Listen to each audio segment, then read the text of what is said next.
আজ আমি আমার মালিকানাধীন জমি ও নবনির্মিত মার্কেট দখলের চেষ্টা, চাঁদাবাজি, ভাঙচুর এবং আমাকে আমার পরিবারের প্রাণনাশী হুমকির বিষয়ে আপনাদের সামনে সত্য ঘটনা তুলে ধরতে উপস্থিত হয়েছি।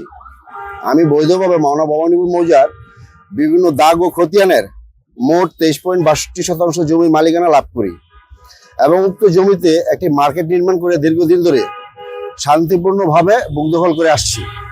কিন্তু সম্প্রতি আমার জমির মূল্য বৃদ্ধি পাওয়ার পর স্থানীয় কয়েকজন ব্যক্তি আমার কাছে মোটা অঙ্কের চাঁদা দাবি করতে শুরু করে। অভিযুক্তরা হলেন আতিকুল ইসলাম কাইয়া, মামুন কাইয়া, সেলিম সরকার, মনির সরকার, আসিফ সরকার সহ আরো কয়েকজন। তারা বিভিন্ন সময় আমাকে ভয়ভীতি দেখিয়ে চাঁদা দাবি করে এবং চাঁদা না দিলে আমার সম্পত্তি দখল করে নেয়ার হুমকি দেয়। গত 9 জুন 2026 তারিখ বিকেলে আমি আমার নির্মাণাধীন মার্কেট পরিদর্শনে গেলে অভিযুক্তরা সেখানে এসে আমার কাছে 20 লাখ টাকা চাঁদা দাবি করে। আমি অন্যায় দাবি মেনে নিতে অস্বীকৃতি জানালে তারা ক্ষিপ্ত হয়ে আমাকে হুমকি দেয় এবং 24 ঘন্টার মধ্যে আমার মার্কেট ভেঙে ফেলার, দখল করে নেওয়ার কথা বলে।